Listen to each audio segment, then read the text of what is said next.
Go on. Okay. It's only about the tour. No, We're not debating. No, right, okay, good. Because I made myself fundamentally clear. I mean, like, we're not debating on the street. I mean, like, we're bringing people to the table for, like, for them to debate. Like, to speak to you guys and that. Right. But yes, ask me. Well, what I want to ask you about, just really, tell us about what the tour was, what it took to organise it. Oh, yeah. That kind of thing. Okay, so it all stemmed from the UK tour. So being on the back end of that, it was I felt so because I had some time off in the middle of that. It was a job undone. I wasn't ready to finish them. I wanted something bigger, better, and like let's see what else we can do next. So the idea came up, like to do this Euro tour, but it seemed too big. It's too much of it's a huge tour. I put a call out on the GoFundMe and to raise some donations. And after 6 months, I only had £300. And because of that £300, I was almost resigned to the fact that this tour isn't going to happen. And if you want anyone to blame, Ranty Flat Earth, he's the one that came up with the idea and said, like, well, let's do this tour-a-thon and see if that works. In the back of my mind, I thought, if this doesn't work, then then we'll just shut the idea down. But it worked. I mean, the amount of people that stepped forward, and I think we raised up to, I think it was about 4,500 at that point, which obviously people do want it. Now, is that the fact that maybe they don't so want it? But anyway, so based on that, I had to catch them. So, do I hire a vehicle or do I buy a vehicle? If I bought a vehicle, then I've got to pay for that vehicle, and the problem is then I can't go onto the tour because I've got to keep the job and all it is. So I was in this catch-22, but then Ranty came up and he said, well, let's turn it into a relay tour, because we had the relay tour-a-thon, which was like transferring the channel to channel. It's all Ranty's fault, I'm telling you, it's all his fault. So he came up with this idea, let's have a relay tour. At first it was meant to be just myself. Jack wasn't heard of or anything, it was meant to be me doing this tour and a few people would join me along the way.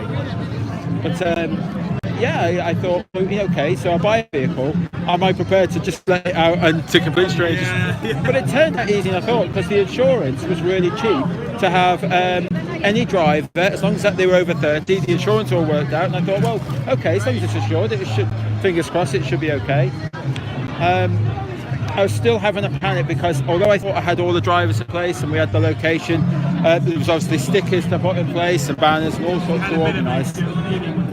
Stickers, well, they went to an address that I'd never heard of, and it was weird because they couldn't track them down where they sent them, and then all of a sudden they were left on my doorstep, which was about a week and a half later or something, but we were lucky.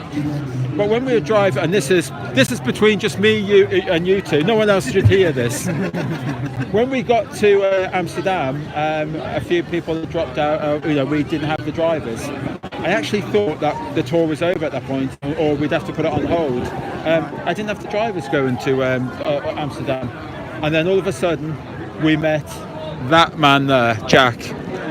We met that man there, and he said he approached us and he says, "I'm here." "What do you mean you're here?" "I'm here to help. I'm here." Oh, really? And Roxanne recognised what that was and said, "Well, Jack, I know you're here, but are you really here?" Because I didn't know where I was putting myself in. I thought I was dreaming. We'd literally specifically sat there and went, the only thing that's going to save us now is if some person just heaven sent turns up and says, "Hi guys, I'm going to be able to drive the whole tour and you can trust me from nowhere. Even though you don't know me, I'm just going to take your transport of 18 grand's worth into the sunset." And then that was scary. Yeah, I can imagine. We're putting final on the camera going, Jason's going, "Roxanne, who's driving this?" I've gone, "Is Lee got a license?" Yeah. I don't know, Ruben trying to be able to drive a day.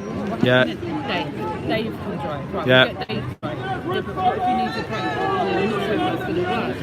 And then Gary comes to the thing and goes, "Oh guys, Jack and Igor are here to meet you." We were like meeting them like everyone else. So it was just like, "Hi, nice to meet you." And they were like, "We're here." And he was insistent. He kept on saying, "We're here. I'm here." I said, "Who sent you?" I was knocking it out. Soros sent you. Yeah, but Soros thankfully didn't. Jack went. He sent me. Went, "Yeah, you're right. How did you know?" going to do a photo. Oh dear, let's get into this. To be continued. All right. Let's. I'm going to get on the floor